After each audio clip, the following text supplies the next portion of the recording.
My name is Samantha, and I work from home part-time. My husband, Frank, is 35 years old and works for a company. His parents live about an hour away. I don't get along well with them, especially my mother-in-law. I didn't go to high school, and my mother-in-law wasn't happy about that. She didn't want me to marry Frank, but he insisted. "If you don't accept our marriage, I'll cut ties with you," he told his parents. Since she loves her son, she finally agreed. Now we keep our distance from his parents, but when we do meet, they make rude comments.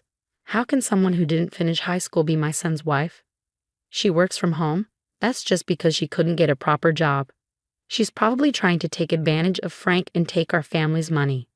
I always answer calmly, "I'm not trying to cause trouble for your family, so please don't worry." I never told them what I actually do for work because I knew they wouldn't listen.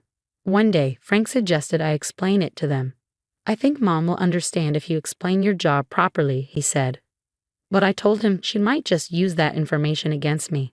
Frank reassured me, "If this causes too much stress, just let me know." In the end, we decided not to tell them about my work.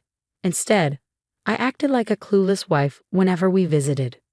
For example, when my mother-in-law said, "A good daughter-in-law helps in the kitchen during family gatherings," I would reply, "Oh, I didn't know that. Sorry if I upset you." I pretended to apologize but never did what she wanted.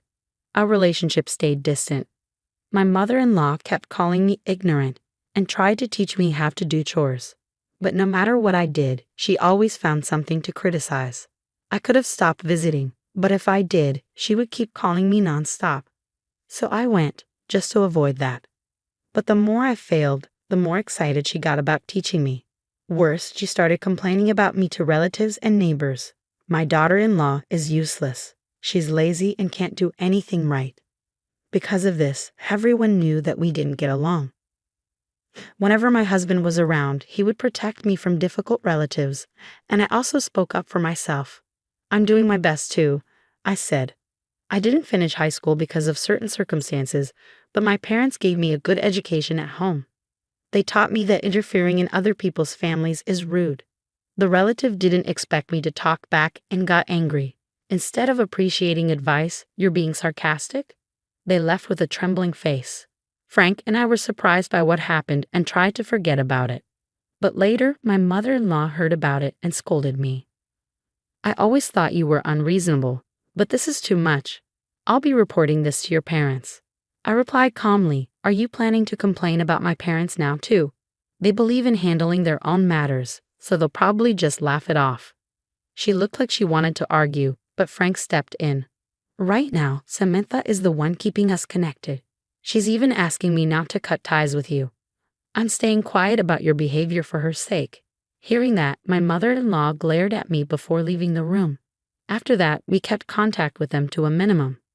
2 years later, one day, my father-in-law called. He said they were celebrating their 30th wedding anniversary with a trip to Paris and invited us to join. "It's not good to stay distant like this," he said. "I want to fix things between your mother and Samantha. I also want to apologize. Please come with us." Frank and I were suspicious, but we also realized we hadn't handled things perfectly either. Frank wasn't convinced, but I thought, if this trip really helps us get along, it's worth trying. "Let's give it a chance," I told him. "If anything goes wrong, we can cut ties after that." In the end, we decided to go. The trip begins. We met at the airport, and surprisingly, my in-laws were polite. "I'm so glad you came," my mother-in-law said. "I'm sorry for what happened before, Samantha." I felt relieved. Maybe this trip will go well. While we waited for our flight, my mother-in-law started talking. "I've been taking a French class. My teacher is from Paris, and he always compliments me. I can't wait to use my French. How about you, Samantha? Can you speak French?" "A little bit," I said. "Oh, really? Well, if you need help, just ask me." Her tone felt a little sarcastic, but I brushed it off with a smile. After a long flight, we arrived in Paris. Right away, my mother-in-law wanted to test me. "Samantha, ask that airport worker where the baggage claim is. Let's see how good your French really is," she said with a smug smile. I sighed. "I can, but pointing at someone like that is a bit rude. It could cause trouble, you know." Then I spoke to the staff, found out where our luggage was, and led my in-laws there. For a moment, my mother-in-law's face went pale when she heard my French, but she quickly laughed. Oh, the staff must be nice to tourists. I guess even clumsy French works. Should we rely on you for the rest of the trip? I raised an eyebrow. What? I came to Paris to enjoy myself, not to be your personal guide. Frank and I were shocked at their attitude, but before we could say more, an airport worker called my mother-in-law over. She couldn't understand a word of the fast French and started to panic. I could have ignored it, but I stepped in to help. The staff offered us a guide, but we had to be careful. Some guides charge tourists a lot in hidden fees. When I refused the guide's offer and explained why, my in-laws got angry. We know what we're doing. Stop acting like you're better than us. Yeah, you barely speak French yourself, so stay out of it. I didn't argue. Instead, I made a decision. All right, we don't want to cause trouble. Let's go our separate ways. Frank and I want to shop, so we'll head to the hotel ourselves. Yeah, let's go, Frank agreed. There's no point staying with them if they act like this. Frank was angrier than I was. He grabbed my hand, and we left. I felt a little worried about leaving them alone in a foreign country, but they insisted they could handle themselves. So we focused on enjoying our first day in Paris. That evening, when we arrived at the hotel, we saw a commotion in the lobby. My in-laws were arguing with the hotel staff. It turned out they had tried to cancel our room booking without our permission, but since the room was booked with my card, the hotel refused. My in-laws, unable to understand French, caused a scene. What's going on?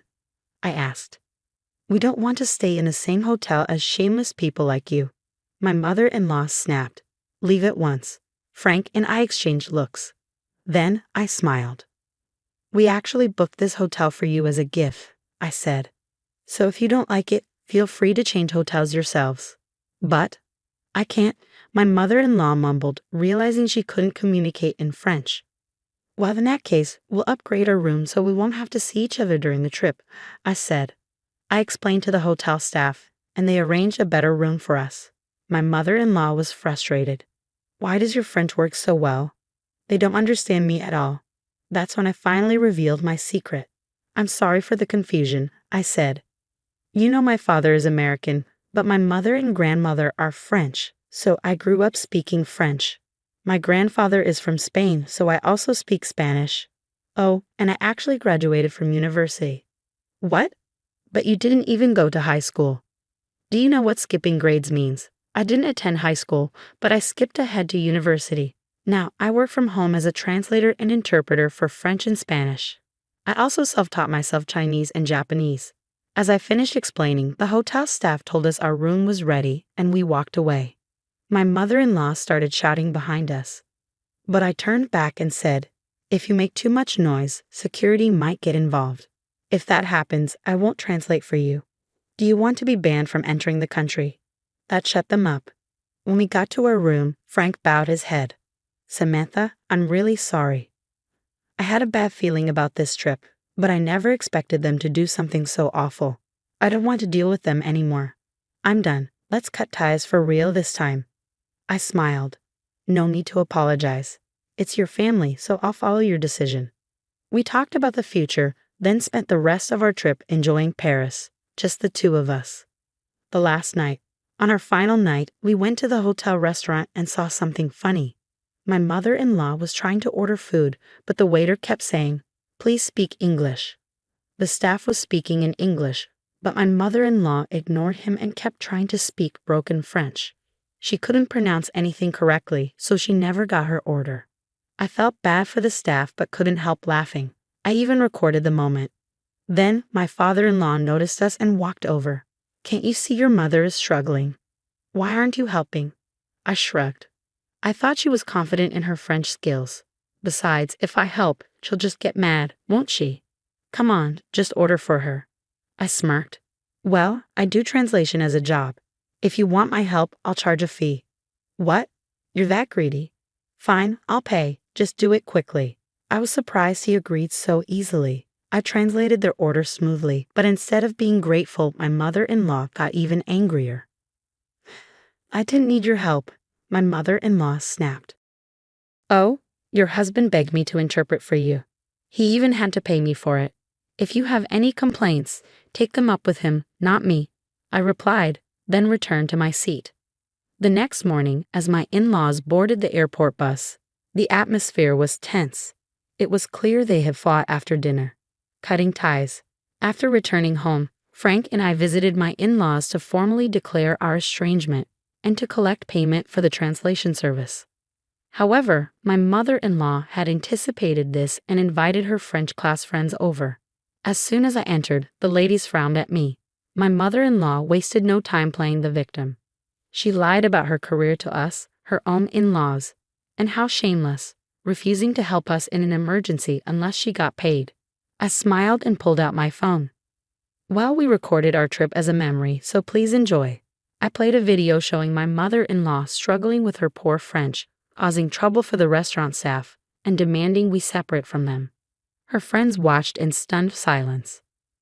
Maybe she wasn't ready for French conversations yet, one lady said with an awkward smile. My mother-in-law's face turned bright red as she lowered her head. Frank sighed. Mom, does it feel good to mock Samantha in front of your friends? I'm done with you and Dad. Don't contact us again. Ever. Then he turned to my father-in-law. This is the fee for Samantha's interpretation services. She helped you despite everything, so it's only fair you pay her properly. Bye. Before I could say anything, Frank grabbed my hand and led me out of the house. The final straw, not long after, we received confirmation that the payment had gone through. But instead of leaving us alone, my father-in-law called, demanding I fix things with the family. I only have a middle school education, so I'm not good at negotiating these things, I replied vaguely, then blocked him. I have no idea what happened to them after that. Frank made it clear he wouldn't be involved, and he reassured me I didn't need to worry about it either. In the end, my past experience with people taking advantage of my language skills helped me stand my ground. I used to avoid mentioning my translation work because acquaintances would expect free or underpaid lessons, but this time, it worked to my advantage. Now that we've moved, I'm working comfortably without ridicule or interference. Maybe it's time to learn another language and expand my horizons even more.